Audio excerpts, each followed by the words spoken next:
Podcasters-ийн 9-р анги эхэлж байна. Тэгээд Peanut butter. Анжели байна. Тэгээд өнөөдөр манай найз зочноор ирсэн байгаа. Өөрийгөө танилцуулаач. Цам байна, Цалган байна.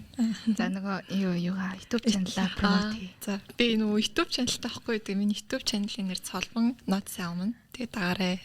Бүгдээрээ дагаарай. Бидрээс дагаарай. Тэгээд comment. юу description гэдэг доор нь байж байгаа шүү. Бүгдээрийнх нь мэдээлэл тэгээд дагаарай. Цамагийн фэнүүд бас дагаарай. Тийм, Цамогийн фэнүүд үзчихвэл бас За надад нэг фэн авахгүй.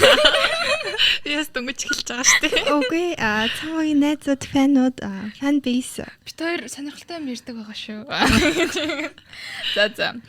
Ном руу орцгоох уу да. За, өнөөдөр ямар номын талаар ярих гэж байгаа лээ? Хэдүүлээ. За, өнөөдөр How to Not Die Alone. Тэгээ энэ нь болохоор монгол хэлээр болохоор яаж ганцаараа өөхөхгүй байх вэ гэд ер нь бол ингээ хайр дурлалын зөвлөмж маягийн ном байгаа. Тэгээд өмнө нь ингээ мөнгө эрүүл хоол хүнс гэсэн тиймэрхүү сэдвүүдийг хангасан болохоор дараачийн хамгийн хангах ёстой зөв сэдв нь хайр дурлал юм болоо гэж дод. Тэгээд бид тэр хайр дурлалын талаар Энд сонгосон. Тийм, би хайр дурлалын талаарх ном уншмаар байсан болохоор хайр дурлалын тухай ном сонгосон байгаа. За энэ юуны талаар өгүүлдэг вэ? Salmon not salmon. Ер нь үершлийн талаар тэгээд гэрлэлт болон одоо урт удаан харилцааг хэрхэн үүсгэх вэ? Яаж анх харилцаанд орох вэ? Тэрийг хэрхэн одоо урт хугацаанд өргөжлүүлэх вэ гэсэн юмны талаар манай зохиолч ütсэн байсан. Тийм. Тэгээд ер нь бол ингээд эхний одоо том бүлэм дээр нь болохоор хүмүүс ингээд яагаад ерөөсөө ингээд ийм үерхэж чаддаггүй вэ ч юм уу те. Эсвэл үерхлийн өмнөх тэр шатууд нь яагаад хүмүүс тэрэн дээрээ бүтлгүүддэг вэ энэ төрлийн талаар ярьж байсан. Тэгээд нэг ийм 3 том ингээд хүмүүсийн шин чанар гарсан шүү дээ. Яагаад хүмүүс үерхдэг вэ гэдэг. Эхний шин чанар нь болохоор ингээд хитрхийн нэг ийм тийм төгс юм өсөд идэг. Тэгээд нэг амар perfect team, romantic team, romanticizer гэдээ нэрлэлсэн байсан шүү дээ. Тэгээд тэр нь ямар байдаг вэ гэхлээр ингээд хайр дурлал нь өөрийн гэсэн нэг тийм амар гоё түүхтэй эхлэх хэвээр. Тийм ингээд зүгээр ингээд одоо болцооны ингээд аппликейшн дээр танилцсан тиймэрхүү хайр дурлалын түүхш кофе шоп дээр самсруу танилцсан ч юм уу. Тэгээ тэр хүн нь тийм юм байх хэвээр. Тэгээ заяаны хандл биш бол учрахгүй гэх тиймэрхүү хүмүүс ингээд нэгт ингээд хүнтэй ингээд үерхэж чаддаггүй гэд. Тэгээ хоёр дахь нь болохоор maximizer гэсэн байсан. Энэ хүмүүс нь ямар хүмүүс байдаг вэ гэхлээр нөгөө харилцаанд болохоор ингээд нэг юм л биш болчих юм бол шууд за би боллоо. Тэгээ нэг тийм ингээд скол нэг хүнтэй үерхэж явах юм бол энэ хүнээс илүү нэг хүн байгаад байгаа юм болов гэж боддог тиймэр хүмүүс бүтлгүүтдэг гэж байгаа. Тэгээ сүүлчийнх нь хүмүүс нь болохоор hesitator буюу монгол хэлээр ингээд эргэлздэг хүмүүс гэдэг. Энэ нь ямар хүмүүс байдаг вэ гэхлээр ингээд яг ингээд хитрхи өөрсдөө хитрхи их ингээд би хангалттай болоогүй байх буюу ингээд би бэлэн болохоор би үерхэж эхэлнэ. Би одоо жишээ нь байртай олчод үерхэн ч юм уу скол би ингээд өөрийнхөө хувийн амьдралын асуудлаа зохицуулчаад үерхэж эхэлнэ гэдэг. Тэгээ хойшлуулсаар явсараа зарим хүмүүс 30 30 нас хүртэл хүртлээ үерхгүй явдгаа гэд ийм 3 том бүлэм хаваасан байсан. За тийм. За тэгээд тэнцээ ингээ 15 асуулттай тест хийсэн. Тэгээ бид тэр тестийг эхлээ номн дээр ингээ хийж үзээд дараа нь онлайнаар бас тэр чи байд юм лээ. Тэгээ яг онлайнаар би нөгөө яг ингээ гараараа ингээ хийгээд оноогоо ингээ ботсон чи яг эхний хоёр нь нөгөө romanticizer maximizer хоёр нь их оноотой гарсан. Тэгээ би яг онлайнаар хийж үзсэн чи яг maximizer гэж гарчихсан. Тэгээд ингээ өргөжлүүлээд ингээ уншсан чи яг maximizer исэн. Нөгөө одоо ингээ партнераас амар их хүмүүсэд байдаг. Энэ хүн төгс хүн байх хэвээр, амар юм мундаг хүн байх хэвээр тэгж ингэж үерхэн ингээд тэгж боддог. Тийм maximizer хүн байсан. За та хоёр ямар хүн байсан? Би штэ. Яг ингээд өдөр тутмын амьдралдаа амар maximizer зан гаргадаг амар ойлгосон. Одоо ингээд ингэсэн нөгөө бахан жишээ авсан байсан штэ. Жишээ нь одоо хоол идэхээр бол ямар хоолны газар орохыг одоо ингээ хардаг, одоо судлаад хардаг вэ? Google reviews харангуутлаа. За энэ нэг 4.5 одоо одтой юм байна. Нишиг орчий гэж бодохгүй байгаа бүх газрыг харж агаад the best хамгийн сайн choice одоо сонголтыг заавал сонгодог. Тэгээд тэр нь ингээ 2 цаг ч юм уу 3 цаг ч юм уу ингээд нэрэлтэн хамаагүй шаардлагатай хамаагүй ингээд дандаа тэр нөр одоо судалгаа хийж байгаа заавал тэр хамгийн сайн сонголтыг хийдэг зав. Би яг өдөр тутмын юмнуудаа яг тэгдэг. Одоо зүгээр ингээд хувцас унаар авахтаа хүртэл за одоо ингээд ийм төрлийн юмнууд байна. Яг надаа яг аль нь яг таалагдчихээн. Тэгээ энийхэн чанар нь ямар вэ? Тэгээ ингээд одоо бүх ингээ категориор би ингээ бүгдийг ингээ өөртөө ингээ эрэмдэлдэг зав. Тэгээд хамгийн сайныг нь сонгодог. Тэгээд яг тэр майндсет маань намайг ингээ амар ядраад юм байна гэж би яг амар ойлгосон. Чи яг тэр одоо нэг сонголтонд одоо ингээд зөндөө ингээд олон хувилбаруудаа ингээд сонгосондоо ингээд сэтгэл хангалуун байж чаддгүй эсвэл нөгөөтгөн ч дээрээс юм гэж боддог. Үгүй би бол яг сэтгэл хангалуун байж чаддаг. Би бол ингээд яг нэг сонголт хийгээд тэгээд тэр сонголтондоо би сэтгэл хангалуун байж яг чаддаг төрлийн юм бэл. Тэгвэл яг надад гитас яг ингээд санагцсан. Одоо хэдүүлээч ингээд эдийн засагч мэрэгчлээ шүү дээ. Тэг ингээд бид нар чинь одоо ингээд аль болох их мэдээлэл байх юм бол бидэрт маш ашигтай. Бид нар аль болох зөв сонголт хийн. Тэгээд хэрвээ ямар нэгэн мэддэхгүй байгаа тэр нэг одоо хэсэг байгаа шүү дээ. Тэрийг байхгүйр ч гэсэн бид нар ингээс шийдвэр гаргаж чаддаг байх хэрэгтэй гэсэн нэг тийм одоо юу гэх юм үзэл бодолтой гэх юм уу? Одоо нэг тийм идея байгаа шүү дээ. Нэг тийм аженда. Тийм юмтай болохоор одоо ингээд maximizer байх гэдэг хандлагатай байдаг гэдэг. Тийм.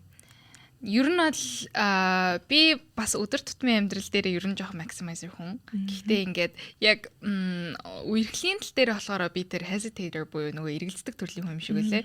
Ингээд за би одоо чинь амьдралдаа яг тийм төвшний амжилтанд хүрч ийж би ингээд одоо хүмүүстэй үерхэд бэлэн болох гээд байна.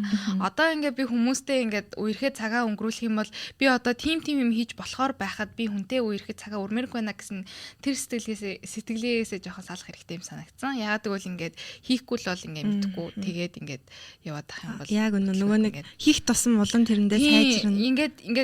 Ингэж хараад исэн гэх юм уу. Одоо жишээ нь хүнтэй үерх юм бол би тэр хүнд ингээ амар алтан цагаа зарцуулаад байна. Тэгээ энэ алтан цагаа би ингээ найзуудтайгаа хамт байхдаа ч юм уу эсвэл гэр бүлийнхэнтэйгээ хамт байхдаа эсвэл амар тийм чухал ингээд хичээл номоо хийхдээ ч юм уу зарцуулж болохоор хахад ингээд тэр хүн ингээд миний удаан хугацааны ингээд партнер байхгүй хүн байх юм бол тэр хүн цагаа зарцуулмааргүй байна гэсэн тэр сэтгэлгээндээ амар баригдаад идэг гэсэн.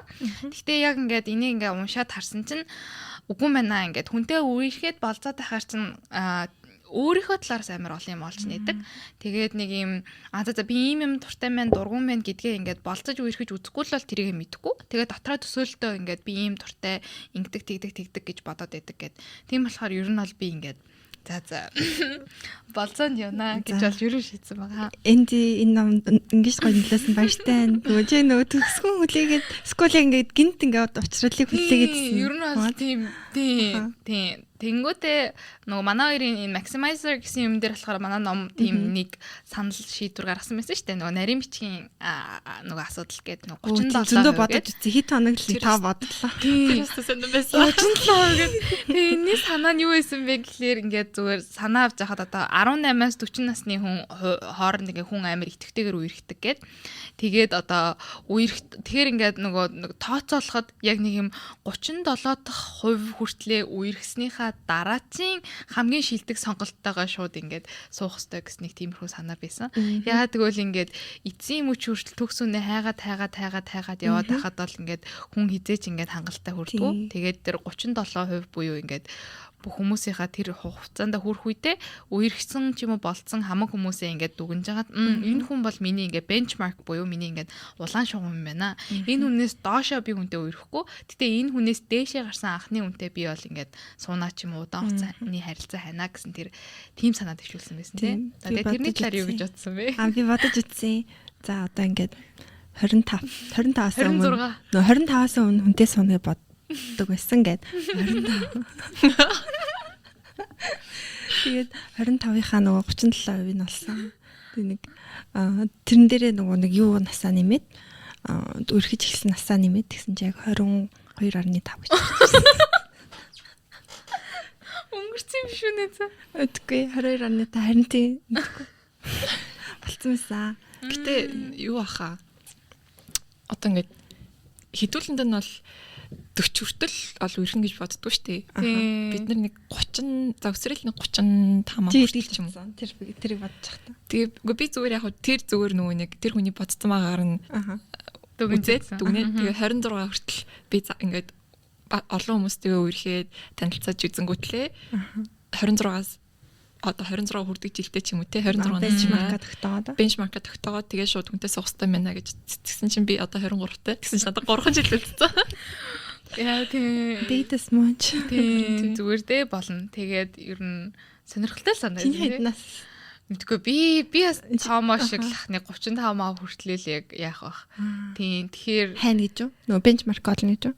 үгүй яг сүүлчийн одоо нөгөө сэрэл юу одоо байсан шүү дээ. нөгөө хүнтэй суух ч юм уу тэр яг тэр үеийн 35%. Тэгэхээр бас нэг 25 6 юм болов хэд чинь ямар ч амар төгцсөн л байгаа. Үгүй за мэдгүй. Тийм болно шүү дээ. Ер нь болно. Тийм хамгийн гол нь болцох үерхэх хүмүүстэй уулзрах нь л амар чухал юм шиг байлээ гэсэн тийм санаа авсан. За тэгээ дараачийн бас нөгөө бас TikTok дээр зөндөө явдаг сэдв байдсан шүү дээ. Нөгөө attachment style буюу ингээд нөгөө хүнд яаж ингээд чансны сонсчихсан. Тийм би бас энийг өмнө TikTok интерес сонсчихсан байхгүй. Нөгөө хүнд яаж татагддаг вэ буюу ингээд хүн тайртай болохоор тэрийгээ ингээд ямар төрлийн байдаг вэ гэд. Тэгээ 3 том төрлөөсөн те. Нэг нь болохоор secure буюу ингээд бат бих төрлийн ингээд хүнд дуртай одоо хүнд ингээд юугаа илэрхийлдэг хүмүүс Наалцдаг. тэгээд ингээд anxious юу хөгж орчуулах харин тийм ээ жоохон хэцүү юм. Яг тайлбарлал гэж. Наадамхаа тийм тайлбарлал. Anxious attached гэсэн нэг төрлийн. Тэгээд avoidant attached гэсэн ингээд 3 төрлийн юм байдаг. Тэгээд бид нэр юу хүсдэг вэ гэхэлэр securely attached хүмүүс. Энэ хүмүүс нь ямар вэ гэхэлэр ингээд нөгөө нэг хамтрагчаасаа үл хамааран ер нь бол итгэлцээд ерөөсөө нэг нөгөө хүний үйлдэлийн ингээд бодож модол сквал ингээд энэ хүн намайг орхио хөвчүүл яах вэ? Ийх үсгүүл яах ёстой бол гэсэн юм боддгоо. Нөгөөндөө итгэдэг. Тэгээд хайр дурлал нь итгэлцэлээр тогтдог. Тэгээд нэг тийм айдгүй өөрийг нь орхио явчихна гэж айдгүй тиймэрхүү хүмүүсийг хэлдэг.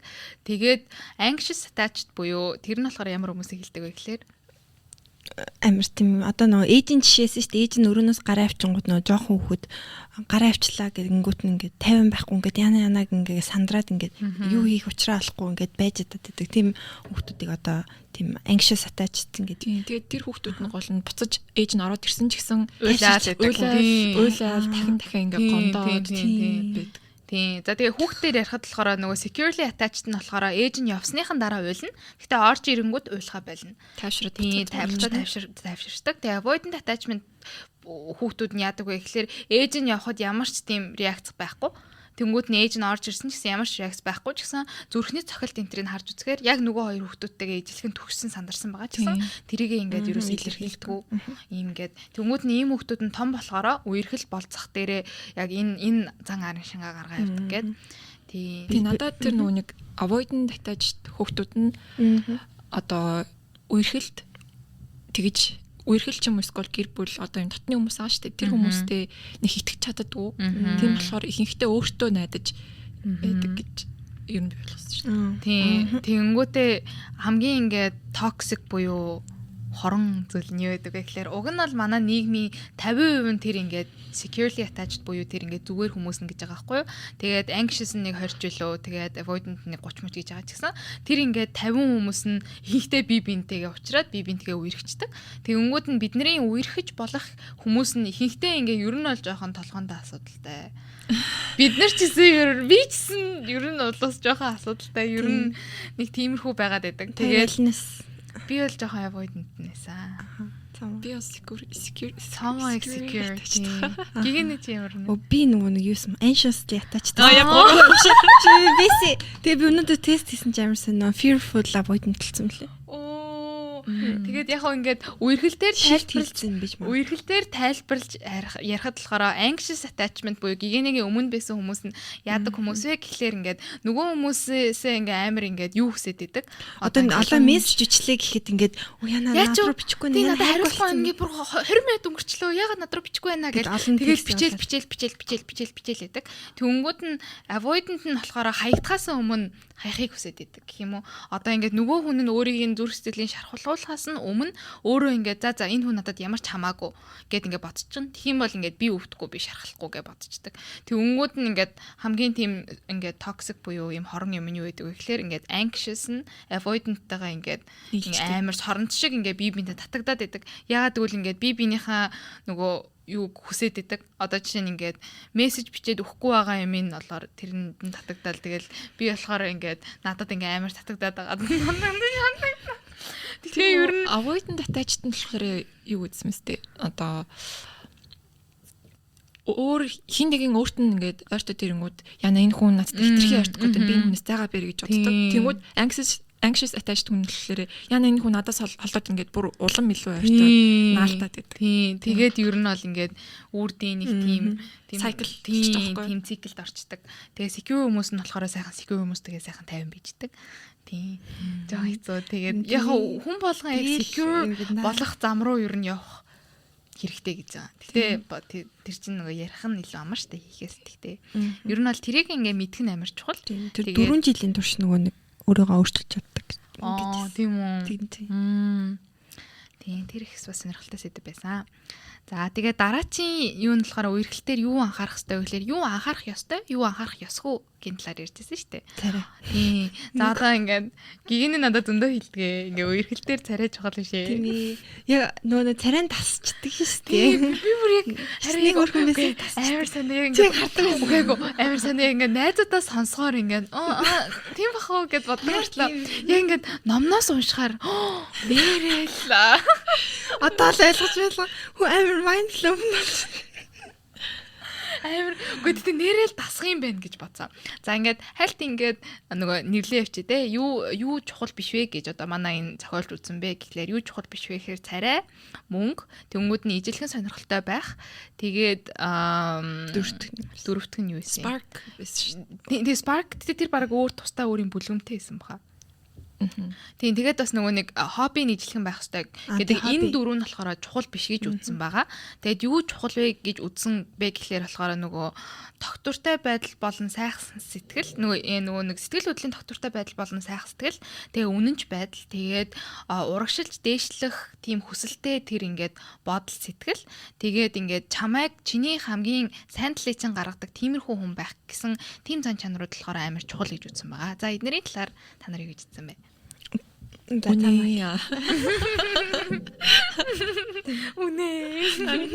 Надад ихтэй яг энэ номыг уншиж байхад нэг тийм сэтгүүл ч юм уу уншаад байгаа юм санагдсан.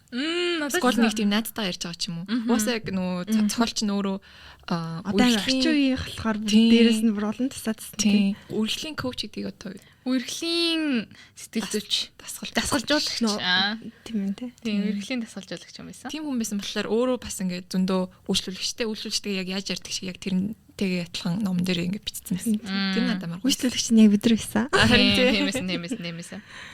За тэгээд царай чухал биш гэсэн тэг өөр юу гэлээ? Мөнгө. Тэгээ ижилхэн сонирхолтой байх. Тэгээд ижилхэн ингээд хобби.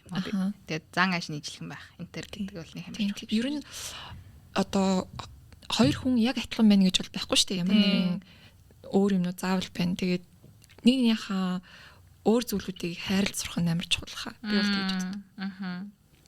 Тийм. Би болохоор нөгөө нэг ингэсэн зүгээр ингээд нэг тийм шоунд хамт ингээд гоё яваад тийм хормын дотор ингээд нэг тийм хамт гоё цагийн өнгөрөх тийм хүн биш ингээд ирээдүйд ингээд чамайг яг яаж ингээд санагдвал ямар мэдрэмж төрүүлсэн тийм хүнийг хай гэдэг нэг юм ихчийн жишээсэн шүү дээ. Брайан Скотт хоёроо. Тэгэл нөгөө нэг гэрт наацсан чинь амар ингээд хаасаагүй ингээд ус олцсон. Нойлмол нь нөгөө нэг бахан хог мохтой нойлын цаас чахгүй тийм байсан.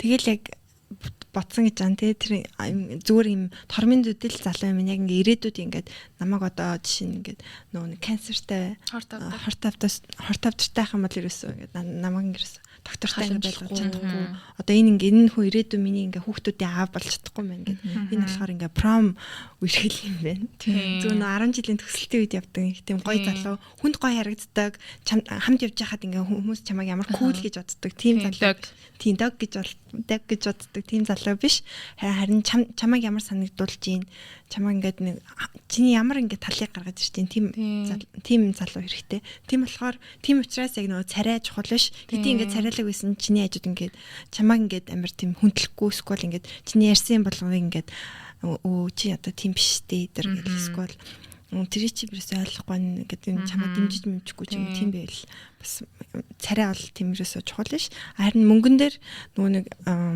баг цалинтай гэр бүлүүд амар юутай байдгүй гэдэг тийм аз жаргалтай байдаг. Гэхдээ бас хитрхи баян хүмүүс ч гэсэн нэг тодорхой хэмжээний мөнгөний дараа мөнгө нэг юм хамаагүй болчихсон гэдэг $75,000 молор гэж бол Америкийн гэр бүлийн чинь гаргалсан шүү дээ.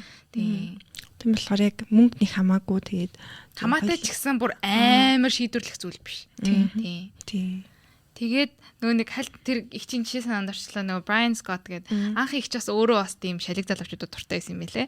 Тэгээд тэр шалиг залуу нь өөрт нь юу юм бэ гэхээр тэр шалиг залуудаа ингээ гоё харагдах гад их чинь ингээ хар хүүтэнд амар гоё палаж өмсөөд за тэр ингээ клубуд байгаа юм байна гэж яагаад тэгэл хамаг хувцас бэлдээл ингээл очисон чинь нөгөө залуудаа хөөрхөн харагдах гал яжсэн чинь нөгөө залуу нь өөрийнх нь мөрөн дээр нь ингээл гараа тавьснаа ингээд чи одоо ингээ яваад өгч чадах уу?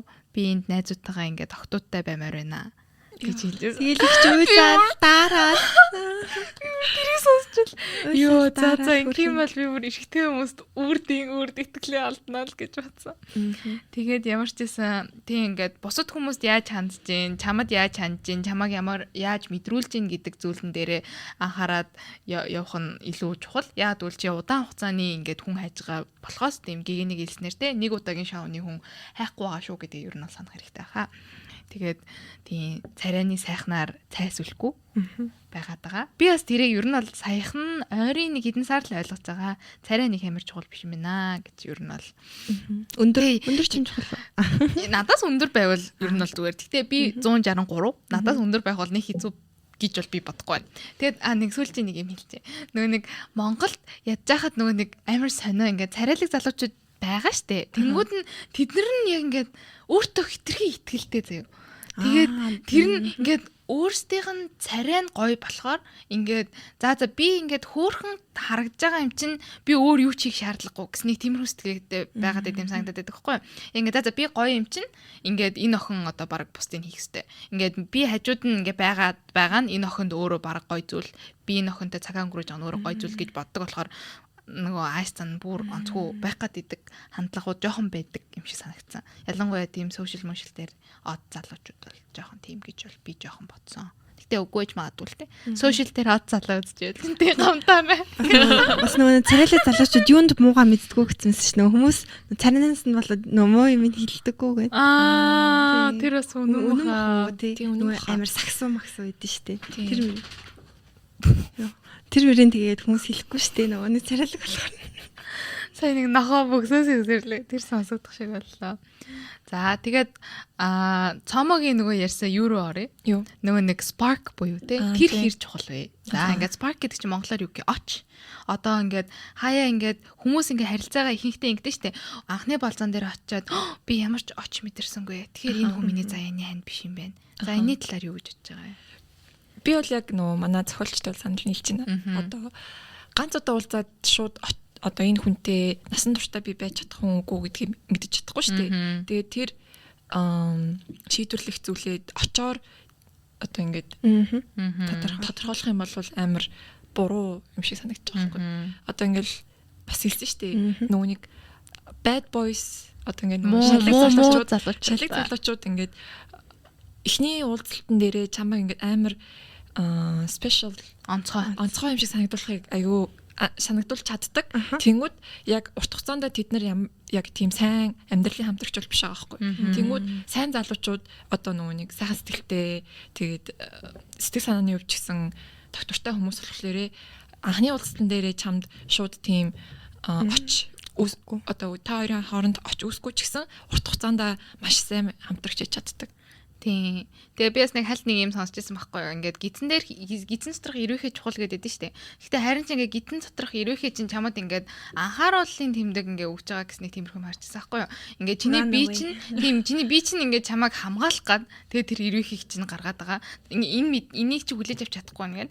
Тэгээ харин ч ингээд ямар нэг үнтэй тухтай сайхан ярилцаа өрнүүлж чадж байна гэдэг чинь болохоор удаан хугацааны ингээд сайхан харилцааны амар том ингээд бейс буюу газар шорон суур нь болж өгч байгаа юм шиг санагдсан. Ер нь сайн найзууд байх хэрэгтэй л. Тийм найзууд ер нь байх бол чухал. Тийм. Гэтээс одоо хайр дурлалын тийм романтик зүйл бас байх хэрэгтэй хаа. Тэгэхгүй бол тэр чинь зүгээр найзууд хэвээрэл байна. Тийм. Ер нь бол тийм. Тэгээд гэс нэг хальт нэг жишээ өнөөдөр сонссон нэг жишээгээ хальт ярьчих гэж бодлоо. Манай нэг найз тохиолдсон жишээ заяа. Ингээд нэг юм амар царайлаг нэг залуу байсан гинэ. Тэгээ тэр царайлаг залуутайгаа ингээд нөгөө залуунсан чинь оройны 8-8-аас ч юм уу те 9-9-өөс ингээд хойлоо ингээд машинд хамт зугаалах уу тэгэж мэгээд яг нэг тийм шалиг залуучууд машинаар зугаалах ямар ч мөнгө зарцуулах шаардлагагүй нэг тийм дээ зүгээр гадаар алхах уу алхах уу гэдэг нь зүгээр заяа нэг машинаар зугаалах уу гэхээр би бүр сонсчвал тэгэл нөгөөх нь тэгэл сайхан гой царайлаг залуун чинь тэгэл явж байгаа. Тэгэл явснаа ингээл нөгөө залуу нь ер нь бол ингээд тэрэн дээрээ юм уу тэрний дараах дээр ингээд илүү их юм хүсэл эхэлсэн гинэ. Тэсэн чинь нөгөө охин нь ингээд би ингээд үерхийгөө залуутайгаа унтахгүй гэдэг гисэн гинэ. Тэсэн чинь нөгөөх нь би ингээд хойлоо үерхээл байгаа гэж ботсон шүү дээ гэж хэлж хэлээл заяа. Тэгснээ тэгээд нөгөө хоёр нь тэгэл унтаал эхэлж байгаа заяа. Тэгэл унтаал эхэлж мэхэлэл хаяа ингээд бэлгэвчтэй хаяа бэлгэвч унтж ээж үзчих. За жоохон 18-аас ташээрээ. Тийм за тийм унтахаас өөр юм ярихгүй шүү дээ. Тэгэл унтаал тэгсэн чинь нөгөө охин нь ингээд нэг удаа ингээд жирэмсэн болцсон юм болов гэд айсан гинэ. Түнгүүд нь тэрийгэ нөгөө залуудаа хэлэх гэсэн чинь нөгөөх нь хариу байхгүй. Тэгээ байхгүй байж мэж байгаа. Тэгээ хариу байхгүй байсан чинь нөгөө охин ингээд за би биш юм шиг байна гэж битсэн чинь тэрнийх нь хэдэн хоногийн дараа ч лөө 7 хоногийн дараа ч лөө хойлнаа. Мэднэ ийм залуучуудыг мэднэ. Би бол амар боломжтойгоорой. Ийм залуучууд суужсэн амар ойлгосон. Алдаал яваад юм. Туршлах суугаад. Тийм хүмүүсээс боломжтой байна. Тэгээ ер нь одоо яг тим насны одоо яриа нэг жоохон залуучууд байгаа шүү дээ. За жоохон тийшин зөв ер нь бидний үе мөртлөө ингээд юугаар илүү доошо. Maturity level нь илүү доор. Илүү жоохон хүч юм. Тийм. Тийм хүмүүс яг ийм урт хугацааны угаасаа партнер хайхгүй байгаа шүү дээ. Тэр үедээ бол зүгээр л хоромхон хугацаанд өөрийн гоё ойлгочих тийм хүн л хайж байгаа. Тийм болохоор зүгээр ханаасаа хэрвээ чи ингээд урт хугацаанд өрхий гэж бодож байвал урт хугацаанд өрхий гэж бодож байгаа би нэрийг л ингээд скол залуучуудыг л ингээд approach хэрэгтэй. Одоо очих хэрэгтэй. Тэгээ очоод харилцаж ч юм уу танилцаж мэлцэл эхлэх хэрэгтэй. Тэгэхгүй анханасаа чи ингээд буруу залуучуудыг сонгох юм бол угаасаа л ийм л одоо нөхцөлөд дууссан шүү дээ. Тийм. Үнэн. Тэгээд нөгөө нийгмийн бас нийгмийн нөгөө нэг биологийн нэг шудраг бус юм байдэн шүү дээ. Одоо эрэгтэй хүн болохоор 60 нас хүртлээ ингээд хүүхэдтэй болох боломжтой байдаг. Гэхдээ эмэгтэй хүмүүс чинь өөрсдөө нөгөө 40 наснаас хойш ер нь бол ингээд хүүхэд тээх чадвар нь ингээд амар эрс доошо буугаа авчдаг. Тийм болохоор угаасаа ингээд эмэгтэй хүнд ингээд хүнтэй үерхэх ч юм уу болцох ч юм уу ингээд хамаг амьдралаа бүтээх тэр хайртуулын амьдралаа бүтээх цаг хугацаа нь анханаас амар бага байдаг. Тийм болохоор ер нь бол шудраг биш ч гэсэн энийг нь хүлээн зөвшөөрөөд тэгээд яг ингээд зөв хүмүүсээ олоод эртгэн тэрийг мэдээ явж байгаа юм чухал санагдчих шүү дээ. За тэгээ дараачийн бүлгэн дээр нь юу яригдлаа? За хоёр дахь болзоонд бас заавал яваарай. Энийг зөв хайлт хэлжээ. Ингээд хүмүүс эхний болзоонд ингээд онцгой байх юм бол за би ингээд анх ингээд шууд тийм ингээд очмоч мэдэрсэнгүй. Тэгээд би хоёр дахь болзоонд явмаар байна гингүүд үгүй чи яв. Гингүүд нь хоёр дахь дээр яваад гурав дахь дээр яваад тэгээ нөгөө хүнтэйгээ танилцаа за үнэхээр бүдгүй мэнэ гэх үед байл.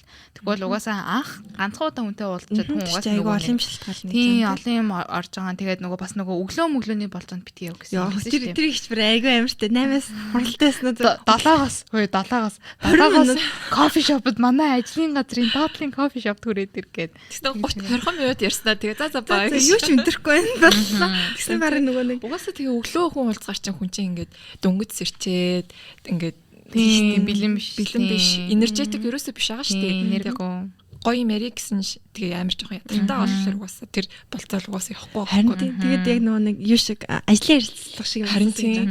За юу үдээ тэгтээ шүү дээ. Одоо наад танилцж байгаа хүмүүс юм чинь чи ямар ажил хийдیں юу хийдیں хитээ одоо ахч нартай энэ төр гэл тийм хүмүүс дээр шүү дээ. Талхаас тэр харин тийм. Тэгэхээр чи ямар ч тийм connection үүсэхгүй шүү дээ. Тийм харилцаа нэг юм мөсгөө. Харин нөгөө англигийн юм хэлж байгаа. Харин тийм ээ зарим нь мэдгүй болохоор юу юм. Тийм одоо ингэ холбоо. За холбоо үүсэхгүй. За юмнууд ноцтой болж эхэллээ. Section 3-ын нэр. Тийм юмнууд ингээд нухацтай болж эхэллээ. За одоо ингээд болзоод дуусчлаа. За одоо үерхэл рүү ойртоод эхэлж байна те.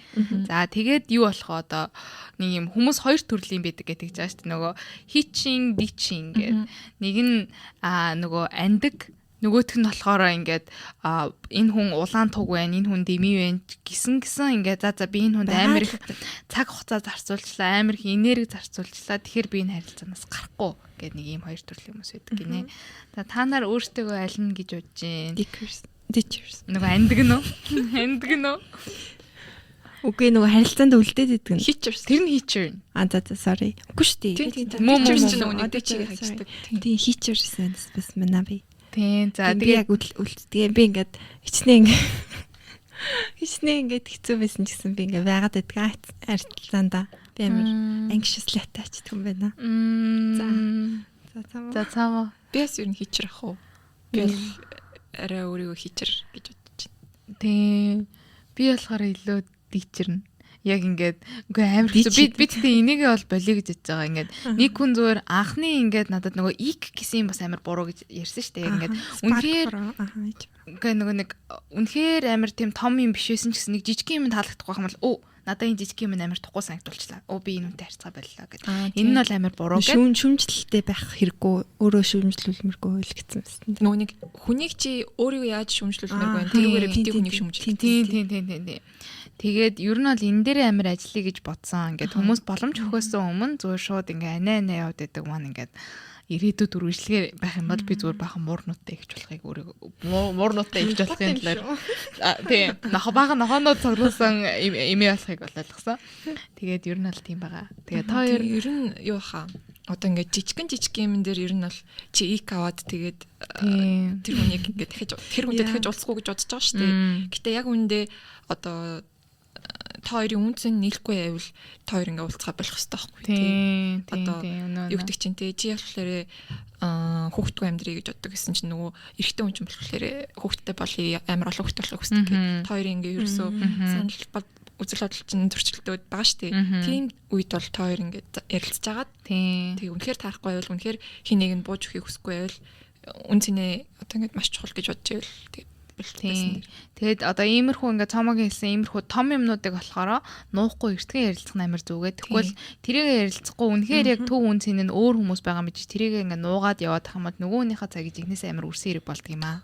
Тэгэхээр ер нь бол тиймэрхүү тийм чухал ингээд deal breaker буюу энтэй бол энэ харилцаа энэгүй бол энэ харилцаа байхгүй гэсэн юмнуудаа бол тэр үнтэйгээ эртхэн ярилцах нь зөв юм шиг санагцсан. Тийм. Тэг яг тэрнээсээ болоод сүүл рүүгээ тэр хүмүүс яг Hitchers болдог бах тийм л. Ингээд амар хайртай болсон нөгөө хүндээ. Тэнгүүд одоо энэ том асуудлууд байгаа шүү дээ. Тэр асуудлууд байгаа ч гэсэн тэр асуудлууд хэцүү байгаа ч гэсэн байгаа л байдаг. Салж тийм. Нэг юм жишээс шүү дээ нэг гэрийн нөгөө эмхтэн тохиолдсон гэсэн чинь нөгөө залуу нь өөрийнх нь ингээд орон зай байхгүй юм шиг өөрийнх нь юмнууд ерөөсөө ингээд гэрт байхгүй юм шиг санагдаа. Тэгээ тэрийг ерөөсөө хэлэхгүй ямар нэг юм аргументад ингээд хэрүүл мөрөл хиймэргүй санагдаа. Тэгээ ерөөсөө тэрийг ярихгүй ингээд тойрч явсараа хадгалсаар агаал тэр нь дараа нь гарч ирэхдээ амар том юм болж гарч ирж байгаа байхгүй. Чи намайг ингээд те гэрт надад ямар ч орон зай хаалга би ингээд өөрөө хинч биш юм шиг мэдэрч ингээд ч юм уу те. Хэлээгүй те ерөөсөө тэрийг тэгээ 5 жилийн дараа тэр нь гарч ирээд ингээд удаан хэлцээ нэг байхгүй болж. Говьдоо систем лээ хэрэгтэй. За одоо ингээд салах нийлэх ч юм уу бүтэхгүй төхөд дуусаад тэгээ за гэрлэлт ер нь аль дуусах гэж байна. Тэгээ за гэрлэлтийн өмнө яадаг вэ? Ер нь ингээд юу бодох хэрэгтэй байдаг вэ ч юм уу? Нэг тиймэрхүү юмнууд юу вэ? Нөгөө нэг sliders болон тийм. Нүүдгэн нь болохоор юу байлаа? За. За ямар ч гэсэн нэг нь болохоор ингээд гэрлэе гэж шийдэхээс өмнө бүх ингээд зүйлээ ярилцж агаад тэгээд гэрлэе гэдэг шийдвэр төрдөг. Нөгөөд нь болохоор зүгээр ингээд урсгалаад ааж явж байгаа л тэгэл гэрлэхэр болчдөг. Тэгээд манай зохиолч хэлэхдээ болохоор гэрлэхээс өмнө ярилцаж ойлголцсон асуудал илүү урт хугацаанд залахгүй хамт үргэлжлүүлэн хамтран амьдэрдэг гэж тайлбарлагдсан байсан. Тийм. За одоо урт хугацаанд орж байгаа хүмүүсийн талаар урт хугацааны харилцаанд орж байгаа хүмүүсийн талаар ярил л та. Тэгээ тэр хүмүүс за ингээд 1 жил үргэлжлээ. Тэгээ тэрний дараа яг юу болох вэ гэд ингээд ярилцах хэрэгтэй. Яагаад гэх юм бол зарим хүмүүс ингээд хамт амьдрах жишээ нь одоо хамт амьдрах шийдвэр гарах үед ингээд нэг нь бодохдоо за ингээд хамт амьдарч эхэлж байгаа юм чинь бид хоёр ингээд гэрлэнэ л гэсэн үг гэж боддог. Зарим нь болохоор за ингээ одоо түрээсээ хэмжээ эсвэл яадаг чинь тий Тийм. хамт амьдраад үзье хамт амьдраад тэгээ битээр таарч байвал битээр гэрлэх хүмүүс ээ гэж боддог ч юм уу тий арай өөр expectation тий арай өөр хүлээлттэй байгаа болохоор тэр хоёр ингээд тэрийг ярилцахгүйгээр шууд хамтран амьдраад эхэлчих юм бол дараа нь амар том асуудлууд гарч ирдэг. Нөгөө хамт амьдраад жил болсны дараа нэг нь за одоо ингээд хоёлоо гэрлэхгүй мүү гэсэн чинь нөгөөд нь өө юу вэ би одоо л ингээд чамтай гэрлэхгүйгээ бодож эхэлж байгаа штэ гэдэг ч юм уу тий. Тэнгүү тэрнээс болоод бас зөндөө үйл явдал үүсдэг. Тэгээ тэрийг байнга ер нь ярьж байвал зүгээр юм шиг санагцсан. Тэгээд бас нэг тийм зөвлөгөө өгсөн байсан шүү дээ. Одоо байгаа хамтрагчтайгаа байнга ингээ ярилцчихъя.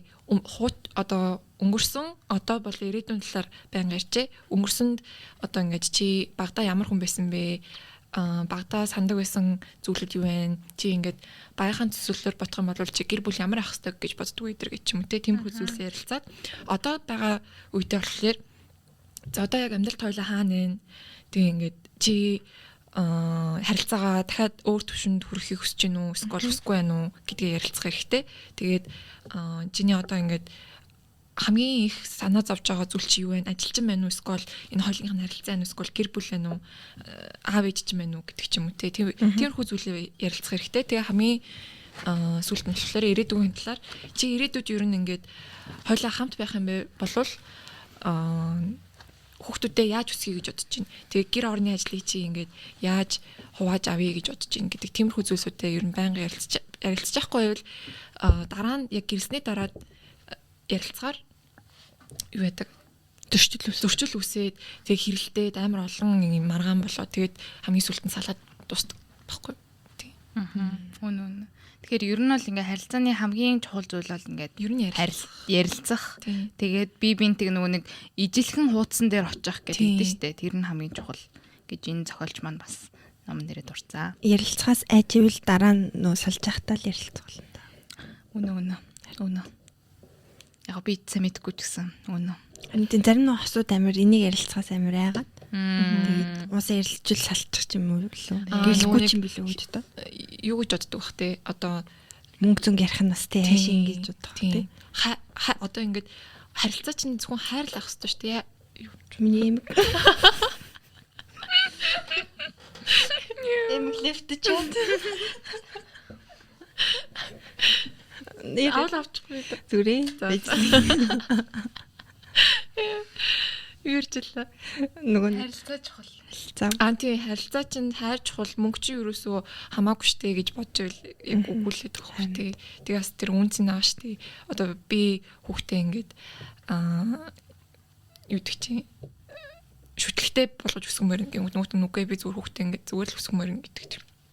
Одоо жишээ нь хоёр өөр шүтлэгтэй хүмүүс ах юм бол нэг нь ислам нөгөөт нь болохоор христэн шашинтай байвал хэцүү шүү дээ. Хинийх нь шашныг нь хүүхдүүдэнд авах юм. Тэгээ нэг нь заавал ингээд give up хийж өгөх ёстой юм уу, бууж өгөх ёстой юм уу? Аюу хэцүү санагцсан. Ямар ч гэсэн ярилцаарай. Тэгээд үнэхээр хайртай, үнэхээр ингээд харилцаагаа бүтээе гэж бодож байгаа хүмүүс бол ойлголцсон. Тэгээ ойлголцохгүй бол угаасаа хоёр тийм болохгүй хүмүүс байсан баха гэсэн тиймэрхүү л төгөлд. За энэ хүрээнд подкастаа дуусгах уу да. За тэгээд сайхан ном байла. Тийм надаа ер нь аюу тийм сэтгүүл уншиж байгаа юм шиг санагдав. Амар гоё уншиж байгаа юм шиг. Уншихад амар байсан. Ерөөсөө нэг тийм энийг ойлгохгүй нэг гэсэн юмнууд л ерөөсөө байгаагүй. Тийм тэгээд хоёр нохой гарч ирсэн. Харагдж байгаа мэж байгаа мэдэхгүй. Харагдж байгаа ч начаа. Чиний санал. За. Тэгээд манай 9-р дугаар дээр хамт байсан үзэгчид та бүхэндээ баярлалаа. Тэгээд энэ дугаард бидэнтэй хамт Peanut Butter Анжели байла. Тэгээд манай зочин цолмон над сайн. Тэгэл одоо энэ шиг дахиад подкаст сонсмоор байлцгийг дагаарай. Тэгэнгүүтээ биднэрт ингээд комент моментн дээр бас ингээд иймэрхүү ном сонирхолтой байсан. Тэгээд та нар иймэрхүү номыг уншаач гэх юм бол тэрийг нь ингээд хүлээж аваад тэгээд тэр та нарын ингээд сонсмоор байгаа тэр номыг чинь бас ингээд ярьж өгч болно шүү. Тэгээд комент чирээ бас. За. Bye bye.